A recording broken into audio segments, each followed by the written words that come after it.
everybody to our time together here in Portugal. Ngifisa ukunamukela nonke kulesifundo namhlanje ePortugal. We have 28 studies together Sinezifundo eziwu-28 in two sindawonye. sets of 14. Zihlukene kabili ke ngo-14 no-14. So this week, 14 presentations, Kuleli viki soba nezifundo eziwu-14. and I'm taking the first 10. Mina ngizowuthatha ke lezi eziwu-10 zokuqala. And then I think Curtis will be taking the last 4. UCurtis uzobe senza lezi ezokugcina eziwu-4. For those online, I apologize for the technical problems that we had. Laba ba-online ngiyaxolisa ngey'nkinga esibe nazo. It often takes 1 or 2 classes to iron out problems.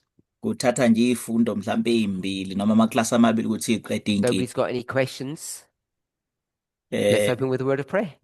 Sizovula ngezwi lomkhuleko. Holy God, we thank you uNkulunkulu othandekayo, that we might be siyabonga. guided and blessed by our time together, Sicela usibusise usihole kulesikhathi sindawonye. despite all the difficulties and problems that we faced, Nakuba sinazo zonke iy'nkinga ney'nselele esibhekana nazo, both personal and technical. lezi esibhekana nazo ey'mpilweni zethu nalezi zobuxhakaxhaka. We pray and hope for a blessing. Sikhulekela isibusiso. In Jesus' name, amen. Egameni likaJesu. Amen.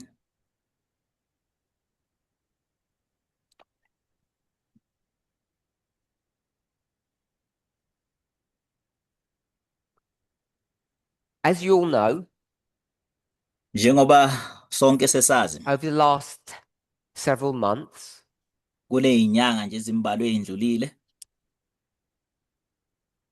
there's been a change of direction in the studies that we are having. kube khona ushintsho ngendlela esenza ngakhona izifundo lezi There are esiba nazo. various ways that we could describe what we're talking about. Kuney'ndlela ey'hlukahlukene esingayisebenzisa engachaza lokho esikhuluma ngakho. Before I continue, just want to make sure if you're a non-English speaker in the room, are you having any technical problems or is it okay? Ngicela nje ukuthola ukuthi abangasikhuluma isilungu ngabe baney'nkinga kulabo bakhona la Just put your endlini. hand up if there's a problem and Tamina will help you. Ngicela ukuthi aphamise isandla ukuthi mina uzobe sesondela kuye So we've been speaking about the new covenant besilokhu sikhuluma ngesivumelwano esisha in relationship to the old. ngokuphathelene nesivumelwano esidala.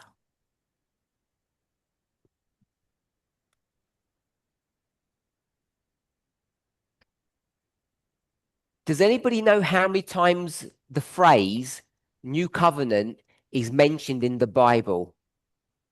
Ngabe ukhona okuqondayo ukuthi leli gama elithi isivumelwano esisha selibalulwe kangakhi Without looking, eBhayibhelini ngaphandle kokuthi uze I uyobheka? already looked. Peter, Sengibukile vele mina. 4 times. Ikhathi ezine, 4 Once times. in the Old Testament Kanye and 3 times in the New Testament. kathathu kwiTestament elisha. And in the New Testament, those 3 times are in one book. Lezo ikhathi ey'ntathu kwiTestament elisha kusencwadini eyodwa. So in scripture, Ngakho ke there are eBhayibhelini 2 prophets that mention the phrase or the term new covenant. kunabaprofethi ababili abakhuluma ngaleli gama elithi isivumelwano esisha. In the Old Testament, it's Jeremiah. KwiTestament elidala uJeremiah. And in the New Testament, I KwiTestament assume you all know elisha it's Paul. uMphostoli Pawula. And in the Old Testament, it's the book Jeremiah. It's the communication that he has with God's people. KwiTestament elidala uJeremiah uxhumana kanabo nabantwana bakaNkulunkulu. And good. And in the New Testament, it's in the book of Hebrews. KwiTestament elisha kusencwadini yamaHebheru. So we only really have 2 pieces of communication that speak about the new covenant. kusho ukuthi sineyingxenye nje ezimbili And what ezikhuluma we're now ngesivumelwano attempting to esisha do, esizama ukwenza ke manje. this is not my language, this is not my phrase. Lokhu akusiko kokukhulunywa yimi, akusiyila ulimi This lami. is what people like yourselves have told me. Into lena abantu abafana njengani abaye bangitshela We're turning your world upside down siphendula umhlaba wenu ube mapeketwana. destroying your faith, no Shabalala longer isikholo, Christian, kube ngathi asasiyo namakholwa based upon some of the thoughts and ideas that we're teaching. ngenxa yale imfundiso nemicabango esesiyifundisayo. I say we. Ngithi thina, Obviously, we're aware that it's mostly Curtis and Blessing that have shared these ideas. vele ke siyaqonda ukuthi uKurtis noBlessing ababelana nathi ngalomqondo. So our time together, Lesikhathi sindawonye, this is your opportunity ithuba ke leli not only to ask questions and hear answers, akulona kuphela lokuthi ubuze imibuzo bese uzwa impendulo, but I think more importantly, kodwa ngicabanga ukuthi ngokubaluleke kakhulu it's for you to be able to reflect ithuba lokuthi sikhona ukubuyekeza, on your own faith, ukuthi ubuyekeze on wena your ukholo own lwakho, faith. ukholo You lwakho. need to reflect upon your own faith. Udinga ukuthi wena ubuyekeze ukholo lwakho. And the model of salvation that you have built up over the years. Indlela yensindiso le ozakhele yona eminyakeni endlule. Where you got those ideas from, Lapho wathola khona leyo and I know most of you will say from the Bible ngiyazi ukuthi abaningi bethu bazothi sayithola eBhayibhelini or Ellen White, noma siyithole ku-Ellen White, but the reality is kodwa iqiniso nje ukuthi between us, phakathi kwethu we have hundreds of people reading the same words, sinabantu abaningi abafunda amazwi afanayo, and we have come to very different conclusions. kodwa sifinyelele iphethweni eyingafani. And I'm not just referring to new information. Angikhulumi nje kuphela ngalo lwazi olusha. I've been reading inspiration for at least over 30 years. Kade ngifunda umoya wesiprofeto mhlawumbe iminyaka engale And there kwathi are things that I read, kunezinto engithi mangiyifunda lapha and when you read those same things, nawe mawufunda lezo zinto ezifanayo we don't agree. sibe sesingavumelani. And that's long before we had any discussions on this subject. Lokho bekwenzeka esikhathini esidlule ngaphambi kokuba sifike kulesihloko esikuso. Even before you joined the movement, we had different views. Naphambi kokuba sijoin i-movement bekuvele nje sihlukene ngokwembono. I think it's important Ngicabanga ukuthi kubalulekile that when we speak, ukuthi uma sikhuluma we speak with a measured tone. sikhuluma siwabala amagama ethu. I don't mean we don't get angry. I'm not talking about emotions. Angikhulumi ngemizwa, angisho ukuthi singathukutheli. Not only are we supposed to listen to one another, Asifanele kuphela nje ukuthi silalelane. what I'm suggesting that you need to do Engikushoyo ukuthi udinga ukwenza is listen and talk to yourself. ukuthi silalele bese sikhuluma nengaphakathi. You might say, talk to God. That's fine. Singasho ukuthi sikhulume noNkulunkulu, kulungile lokho. But it's your responsibility to understand where your belief systems came from. Kodwa kuwumsebenzi wakho ukuthi ubheke ukholo lwakho noma inkolelo zakho ukuthi iphumaphi. I hope nginethemba I thought noma ngicabanga ukuthi collectively we sindawonye had created a culture amongst us ngokuhlanganyela siye sasungula usiko that we were both willing and free to ask questions. ukuthi sivumelekile futhi sikhululekile ukuthi sibuze imibuzo.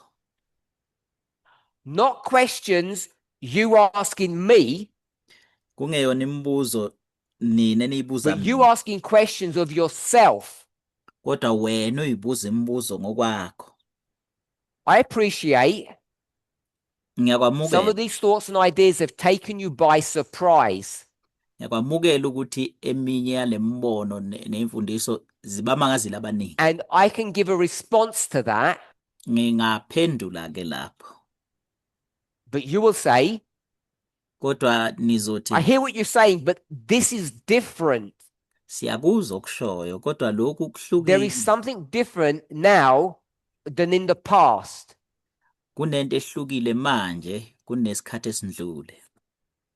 What I mean by that, or Nguqondile what lokho. people meant by that when they said that to me, Noma into ibiqondwe ngabantu khathi bekusho kimi lokho is that the way we're approaching things, or they will say the changes that we're making, ukuthi indlela besithatha ngayo izinto noma lo shintsho esilwenzayo manje are fundamentally different.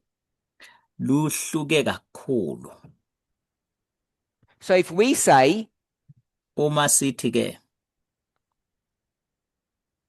women can now wear trousers, pantaloons if they want, masithi abesifazane bangagqoka amabhlukwe uma they won't die, ngeke bafe, or if you choose to drink beans, uma ukhetha legumes, uphuza amabhontshisi God won't kill you, uNkulunkulu ngeke akubulale which is what people believed in the past.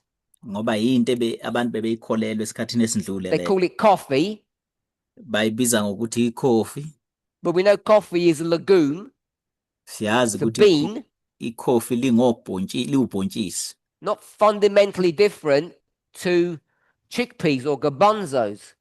alihluke ngalutho ke kuma chickpeas noma amagabanzos. So if we say, Uma sithi ke let's look at the new covenant, asike sibuke isivumelwano esisha. people are saying what you're changing now is very different to those changes. Abantu bathi lokho kushintshayo manje kuhlukile kunalolu shintsho lo liya ubulenza lapha ya. What I want to avoid doing Engifisa ukugwema ukukwenza is getting into a debate about the level of changes that are being made. ukuthi sibe nengxoxompikiswano mayelana nezinga loshintsho esilwenzayo. And the other thing that will not help you Enye into engeke izikusize is quoting scripture. ukuthi bese ucaphuna iBhayibheli. I'm not saying we shouldn't use the Bible. Angisho ukuthi singalisebenzisa iBhayibheli. I'm saying if you're going to say, explain what that verse means, Ngithi uma uzothi awuchazi ukuthi lela verse lichaza that is not an educational process. akusiyona indlela yokufunda leyo. It's a debating skill, Ikho technique. indlela yokophisana. And I thought we had grown up enough. Bengithi ke sesikhule ngokwanele. So you didn't catch that, or you got a problem? Uma ungazange I thought we'd grown up enough that we won't debate one another. bengithi sesikhulileke ukuthi singabe siqophisana omunye nomunye. That we would think Ukuthi sizocabanga sijule and talk intelligently to one another. bese sikhuluma ngokuphusile masikhuluma nomunye nomunye. So before we give one another ultimatums, Ngaphambi kokuba sinqumele omunye komunye ogodweni like you say, show me what that verse means.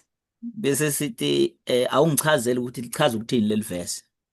And I say, bese ngithi mina well, you show me what my verse means. awungikhombisele leli lami ukuthi Before lichaza. we do that, let's bring down our guards a little bit and just talk to one another. Ngaphambi kokuba sifike lapho kuzomela ukuthi sibeke phansi ikhali bese sikhulumisana kahle. Our discussions are asymmetric Ukukhuluma kwethu fanele kube because I'm here and you're there, sizwane masikhuluma ngoba ula which ngilapha. means I control the discussion Okusho ukuthi imina ohola and how inkulumo the discussion works. nokuthi inkulumo izohamba kanjani. If you don't like that, Uma ungahambisani let's nalo swap places asishintshaneke. and you can teach the way you want to. Bese wena ungafundisa ngendlela ofisa You're ngayo. free to open the Bible and proof text if that's how you think. Wamukelekile ukuthi uvule iBhayibheli futhi That's how you think uqhathanise we will get amavesi to the truth. uma ucabanga ukuthi indlela leyo ezokufinyelelisa The eqinisweni. other thing I want to point out, Enye into engifisa ukuthi ngiyibalule, there are people in the movement, kunabantu lapha kwi-movement large elements abaningi that agree with what is being taught. bahambisana naloko kufundiswayo.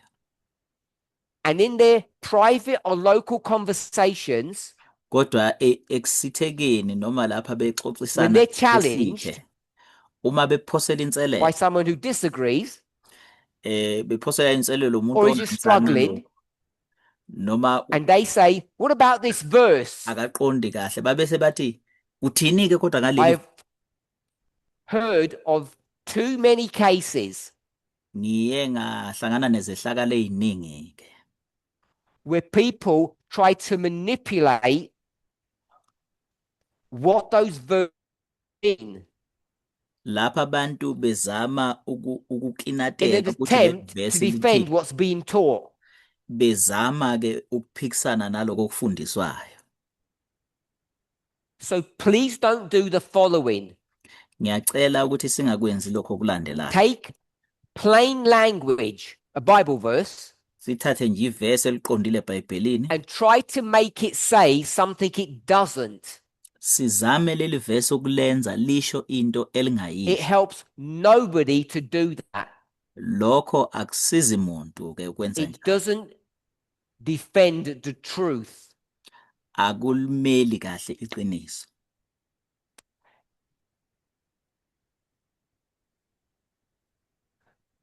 If there's anything that I say that someone doesn't understand, Uma please kunento put your hand up so I can repeat it. uma kunento ethile othile angayiqondi ngiyacela ukuthi mangiyiphinde ngizoyiphinde ukuze This uyiqonde. is the only opportunity that many of us will be able to have this year that will speak face to face. Ilona thuba kuphela leli esizolithola kulonyaka ukuthi sikhuluma ubuso nobuso nani. Important you understand me, and it's important that you express yourself. Kubalekile ukuthi uyangiqonda ukuthi ngithini nokuthi Okay, uveze so uvo there's lwakho. only 2 passages in inspiration that speak about the new covenant.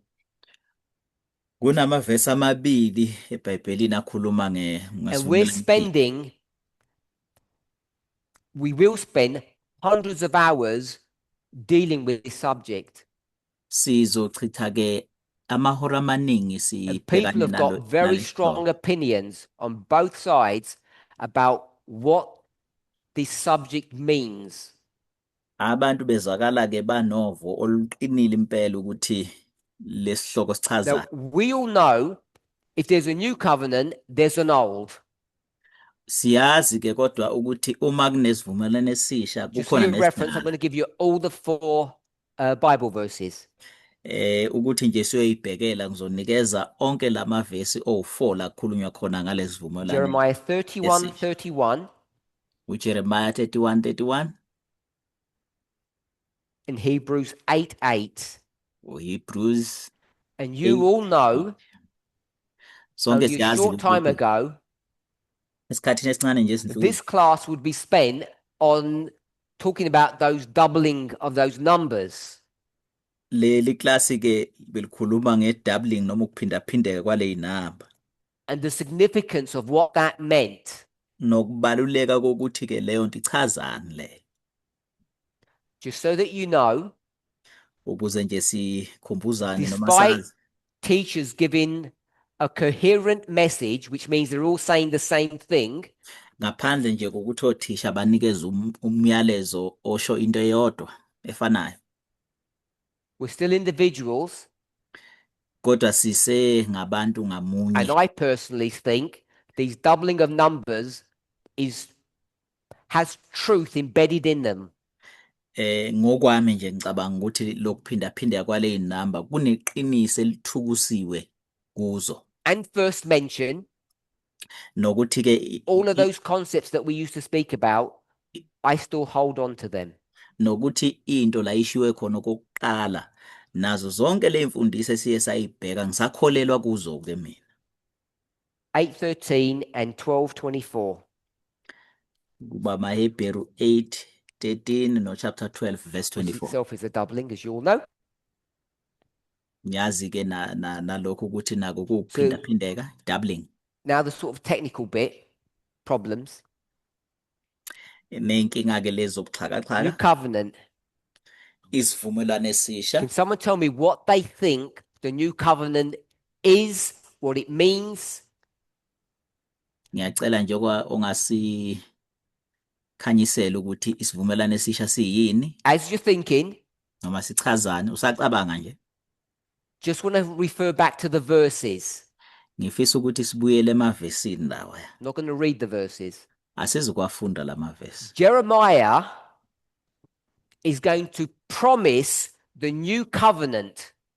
uJeremiah uzonika ke isithembiso It ngesivumelwano says, esisha he says it's coming, uthi siyezo sikhomba which phambili means it's not here yet. okusho ukuthi besingakafiki ngesikhathi sakhe uJeremiah By the way, these are verses that we've spoken about many times in the past, but you may have forgotten. empeleni nje ukukhumbuzisa amavesi lawo esikhulume ngawo kakhulu esikhathini esindlule ngenzeka ukuthi sesikhohliwe So, my question is, what's the new covenant? umbuzo wami ke ukuthi But siyini before we do isivumelwano that, esisha ngaphambi kokuba senze lokho tell me, I'm not looking for the year, ngicela ningitshele kodwa angilindele when unyaka Jeremiah made this statement, ngalesikhathi uJeremiah ekhuluma lamazwi and what was he talking about? wayekhuluma ngani kahle kahle And when I say what, mangithi wayekhuluma it's the ngani new covenant, isivumelwano esisha but this is not the same question that I asked a minute ago about what the new covenant is. kodwa akusiyo umbuzo ofanayo nalo bengiwubuze esikhathini esidlule ukuthi siyini isivumelwano esisha What is the event that Jeremiah is speaking about when he uses new covenant? isiphi sehlakalo uJeremiah ekhuluma ngaso mayesebenzisa lamazwi athi isivumelwano esisha So we've got three questions. sinembuzo emithathu ke la Put question one on hold. umbuzo wokuqala sike siubekele eceleni We need some background. sidinga ke ila kusuka khona When incikisi did Jeremiah say this? wakusho nini lokhu uJeremiah And what's he talking about? owesibili When he ukhuluma says ngani you're going to get a new covenant. mayethi nizothola isivumelwano esisha Between us, we should know the answer to those two questions, ngaphakathi kwethu sifane siyazazi impendulo kule mbuzo because that's not new stuff we're talking about. ngoba akusizi izinto ezintsha lezo esikhuluma ngazo Who wants to have a go? Yeah. ukhona ofisa ukuzama Okay, Monica, you're going to have to come in the room, I think. uMonica She can still hear me. kwamele naye aqhamuke angene Oh, someone here can translate. You can translate? noma ukhona Okay, othile Go ahead, ongasinikela Shanisa. Question one. When is Jeremiah speaking? buzo wokuqala ukukhuluma nini lawo mazwi uJeremiah You don't need a mic. You just speak to Adam, awulidinga ubhobho lolu I ungavele think. Is that right? ukhulume Yeah. noAdam la She doesn't need a mic.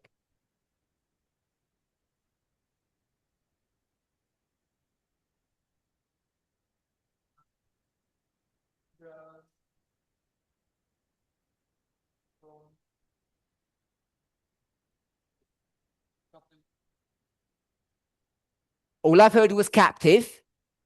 engikuzwile nje ukuthi ukuthunjwa I think I heard Babylon.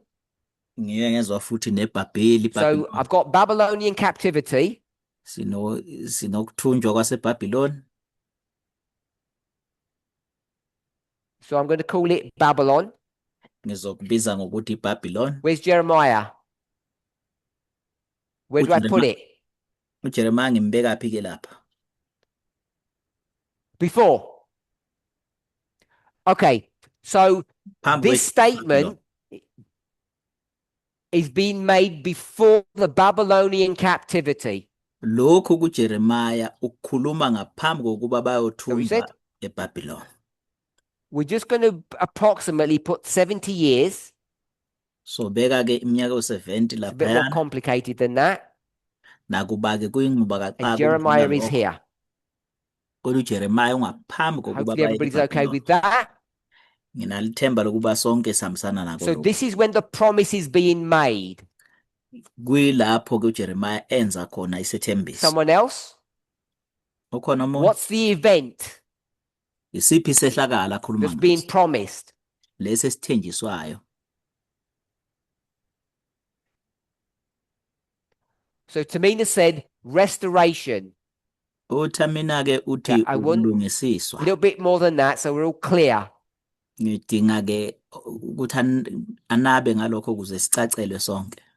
So Arian said uArian it's uthi talking about literal ancient Israel, ukhuluma ngoIsrael and it's referring to after the Babylonian captivity.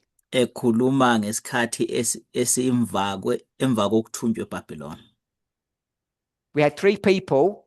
Sinabantu abathathu. Is that what you all agree on?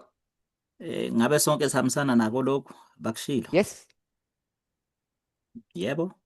Cha. Okay, so I'm going to put Old Covenant here. Ngizobeka ke isivumelwano esidala lapha kuJeremiah. I'm going to put captivity here. Ngibeka ukuthunjwa lapha eminyakeni. And I'm going to put New Covenant here. 70 bese ngibeka isivumelwano esisha lapha emva kwayo. So if you recall a recent study that Blessing did, Uma singakhumbula nje isifundo asanda kusenza uBlessing. when he began to introduce this subject, Maye saqala nje ukwethula lesihloko.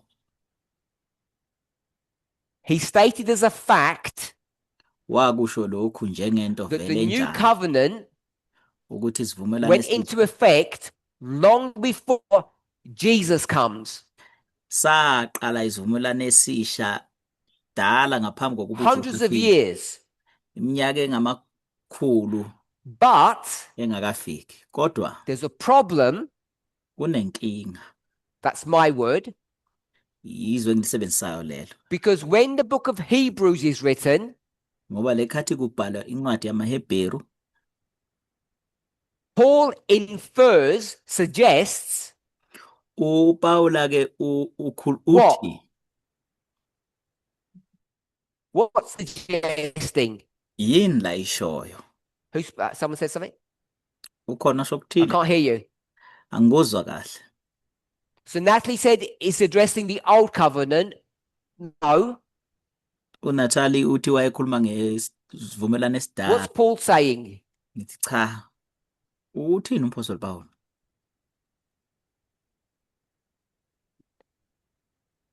Pascal, were you going to say something? Ngabe khona into ishoyo Pasco?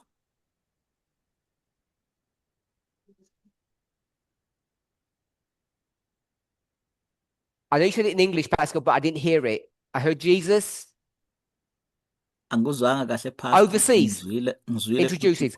Okay, so Arian and Pascal uAaron noPascal said that Paul suggests, infers bathi uPaul ke wayechaza ukuthi that the new covenant is being introduced isivumelwano esisha sase silethiwe when Jesus arrives, ufika nje uJesu or sesilethiwe in the present tense, as Paul writes. noma ngaso leso sikhathi uMphostoli Paul ayebhala ngaso. So, in a generic sense, Ngendlela nje sobala when Jesus comes, that's when the new covenant comes. uma ngesikhathi afika ngaso uJesu yilese kuyofika ngaso And Paul will say, isivumelwano esisha. in this dispensation, uPawulu uzobe sethi ke ngale This dispensation is the arrival of the new covenant. noma ngalesikhathi ila kufike khona So we have two isivumelwano esisha. prophets Sinabaprofeti ababili saying quite different things. bekhuluma ngezinto ezihlukene. I don't know if you already knew that, Angiqinisekanga ukuthi besivele sikwazi ke lokho, even though in recent studies we have, or that has been stated as a fact, nakuba kule ifundo nje esanda kwenziwa lokho kulethwe njengento kanjalo vele iqiniso. but I don't know if you've looked into why that is and how it works. Angiqinisekanga ukuthi sike sakubhekisisa lokho sabuka ukuthi kusebenza kanjani, kwenzeka kanjani lokho. Because what you must not do Ngoba esingafanele is ukuba go to sikwenze Jeremiah ukuthi siye kuJeremiah and do what many Christians do. bese senza lokho okwenziwa amakholo amaningi. They might innocently misunderstand, Kungenzeka ukuthi ngokungenhloso bengaqondi, but I'm going to call it manipulate scripture, kodwa ngisho ukuthi nje ukungathembeki embhalweni. and they will say, Bazothi ke and we should all know the answer to this, sifanele siyazi impendulo kuwo konke lokho, that Jeremiah ukuthi is uJeremiah speaking about Jesus, ukuthi uJeremiah ukhuluma ngoJesu, speaking about the New Testament history. ukhuluma ngomlando weTestament elisha. We have to be clear that he is not. Kwamele sicacelwe nje ukuthi So akakhuluma that's going to ngakho, cause us quite a few problems ngoba lokho kungasibangela inkinga eziningi, because we're in the Old Testament, ngoba sikwiTestament elidala, the Old Testimony, sinobufakazi the old obudala story noma ibali of dala the experience of humanity, le and lwamava everybody's abantu, behaving in which way, old or new. and wonke umuntu uziphethe ngendlela yesivumelwano Ancient Israel, how were they behaving? uIsrael wasendulo wayephethe kanjani Old. ngendlela yesivumelwano esidala. God has told them it's all new uNkulunkulu batshela ukuthi isivumelwano esisha when they come out of Babylon, uma bephuma eBhabheli, and after Babylon, ancient Israel are in a mess. emva kwaseBhabhiloni uIsrael wasendulo nje usenkingeni. They never properly recover. Empeleni bagcina bengazange babuya. If you look at their lifestyle, their theology, Uma ubuka indlela bebephila ngayo nezimfundiso zabo and their communication with God, nendlela bebexhumana ngayo when noNkulunkulu, God speaks to them, uma uNkulunkulu ekhuluma nabo, in what framework does God communicate? uNkulunkulu usebenzisa yiphi In indlela what ukukhuluma nabo? framework? Yiphi indlela In an ayisebenzisa? old or a new one? Ngabe ile ndala noma ile entsha? So Natalie said in an old framework, uNatali uthi ke ile ndlela endala, which is true. It Lokho sounds kuyiqiniso. no different Empeleni to akunamehluko before the captivity. ukuthi kube ngaphambi kokuba baye. Then when you Ekhundleni. come to the New Testament, Kodwa mawufika kwiTestament elisha, the new story about God and humanity, leli bali elisha phakathi kwaNkulunkulu you see nabantu, some radical changes. sibona indlela ezishintshayo And kakhulu. radical means fundamental. Sibona ushintsho olubaluleke This is where kakhulu. you see Ilapho esibona khona the New Testament actually going into effect. iTestament elisha libe selisebenza khona noma lalenzeka khona. Are you all happy with that so far?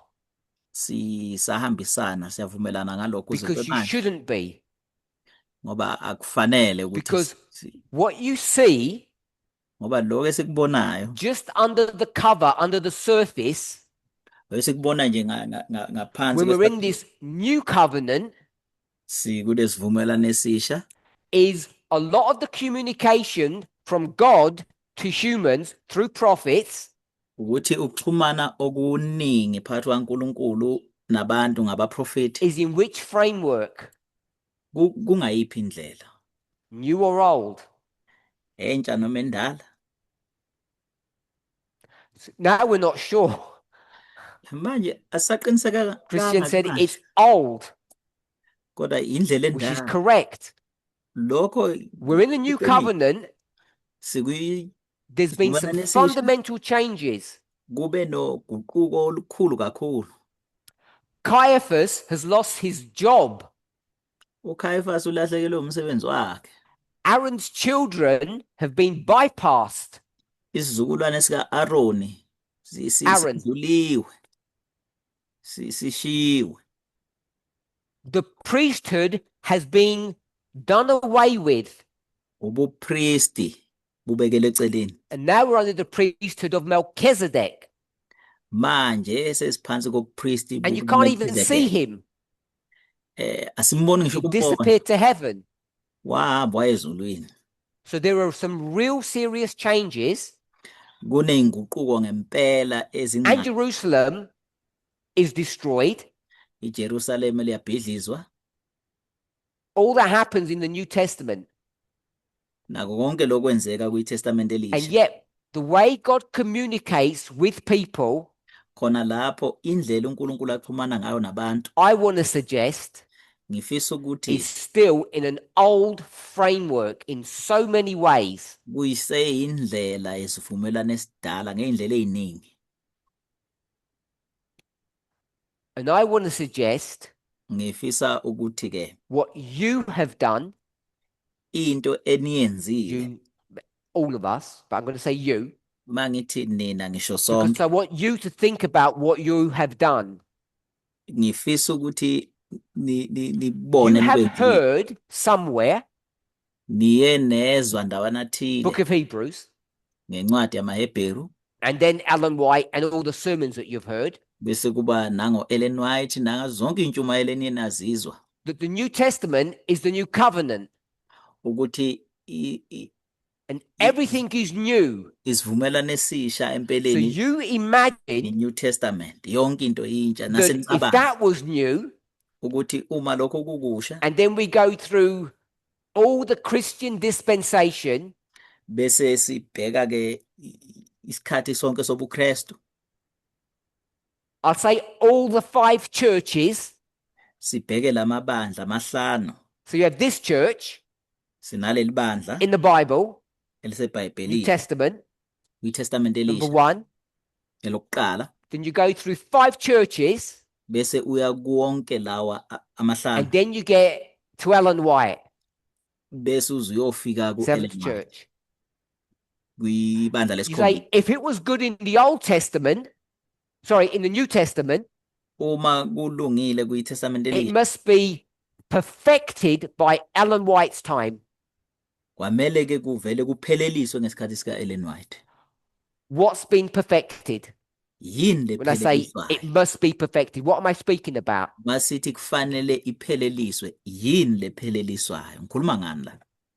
Speak out loud, I can't hear. Ngicela nje ukhulumele phezulu ngizokuzwa. Communication with God, Ukuxhumana noNkulunkulu. specifically. I don't care what you say to God. I care what God says to you. Ngokwami nje anginendaba ukuthi wena uthini uNkulunkulu, ngikhathalela ukuthi That's what we uthini need to be kuwe. considering.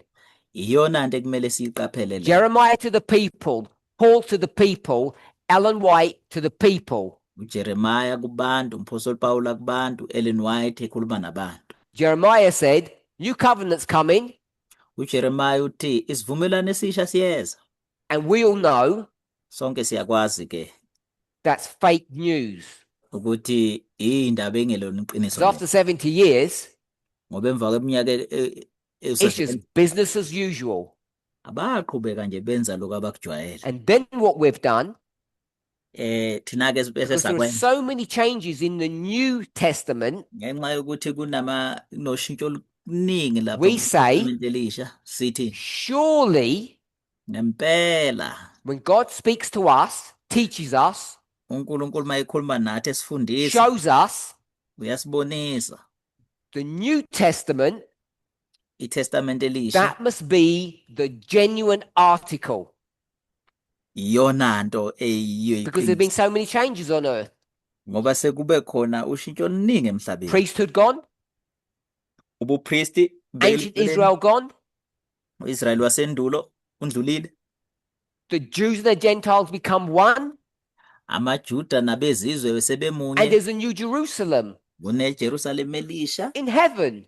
lisezulwini It all sounds so poetic. konke kuzwakala kumnandi Poetic, beautiful. kuzwakala We kukuhle say real life, sithe impilo how the church functions and operates now indlela ibandla elisebenza ngayo must njengamanje be in that spiritual, poetic realm. fanele libe kule ndlela ekamoya So that must be emnandi the real deal of the new covenant. fanele ukuthi iyona nto ke That's eyizivumelwano how it's supposed to work. indlela ekumele ngabe izinto zingakhona Several people in the room have already said that's not true. abantu abambalwa ke khona la sebeshilo bathi hayi akulona The iqiniso framework of how the church functions, isakhiwo noma indlela ebalula ukuthi ibandla lisebenza kanjani logistics, is still immersed in an old framework. lisasebenzisa indlela nje endala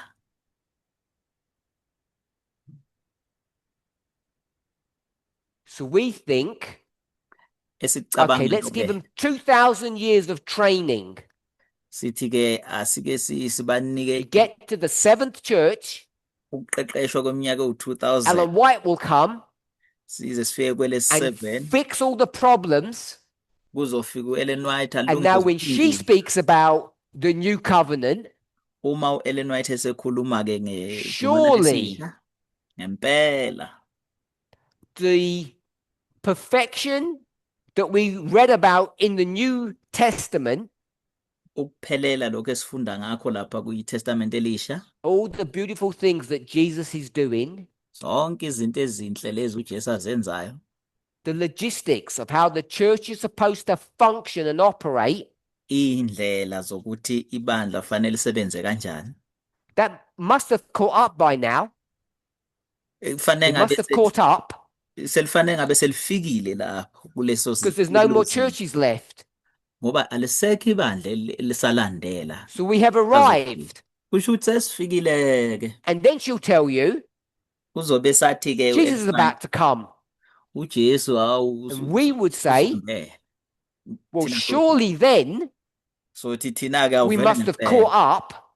Sesize safika And therefore, ngakho ke whatever Ellen White says, na noma yabe yini uEllen White ayishoyo whether it's poetic, spiritual ideas, noma ngabe ukusho kamnandi ngendlela kamoya whether it's theological ideas, noma abe imfundiso whether eyiphathelana it's neBhayibheli prophetic ideas, noma ngabe ngokwesiprofeto or whether it's logistical issues. noma ngabe indlela nje ibandla kumele lisebenze ngayo Because we're at the end, ngoba sisesiphethweni all of that konke ke lokho must mean, fanele kuchaza ukuthi according to what she says, ngalokhu ka akushoyo that her writing ukuthi imbhalo the- yakhe the blueprint of what the new covenant looks like. isakhiwo sokuthi ke isivumelwano esisha sibuya kanjani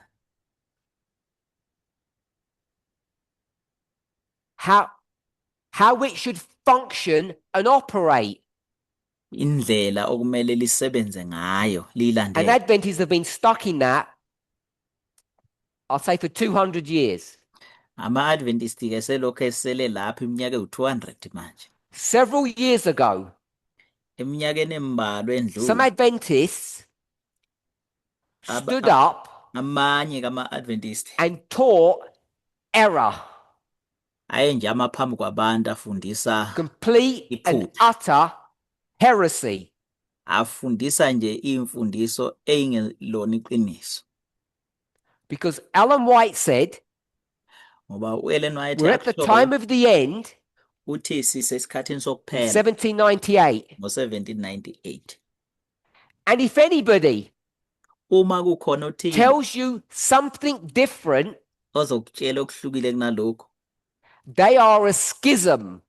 labo bantu ke bahlubukile, They're a breakaway movement bangamahlubuka, and reject them.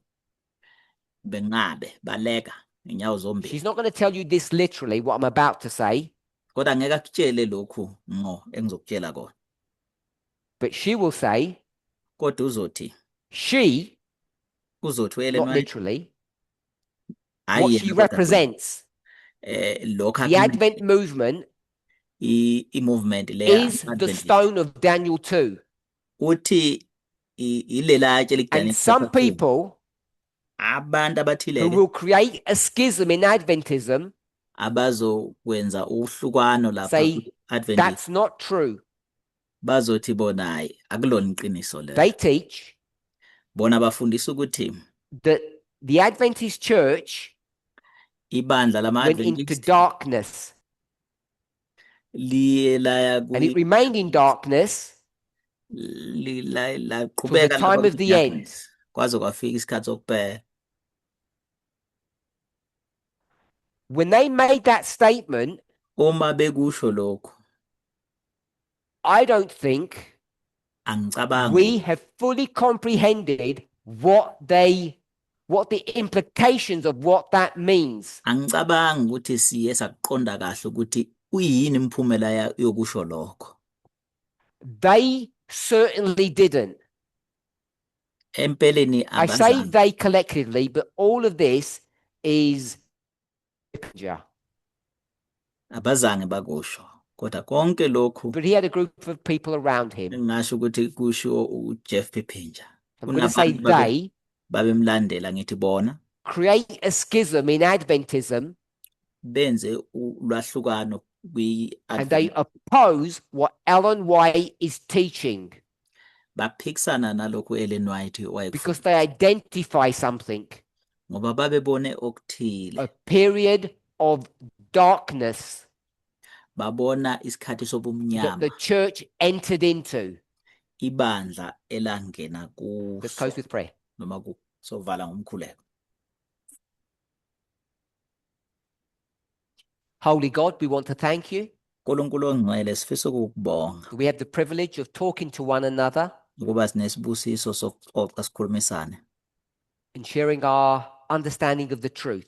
lapho sabelana ukuqonda kwethu iqiniso. I pray that you would be with all of us, Ngikhulekela ukuthi ube nathi sonke, those who teach laba afundisayo and those who hear. nalaba balalele. Bless us in Jesus' name. Sibusise Amen. egameni likaJesu. Amen.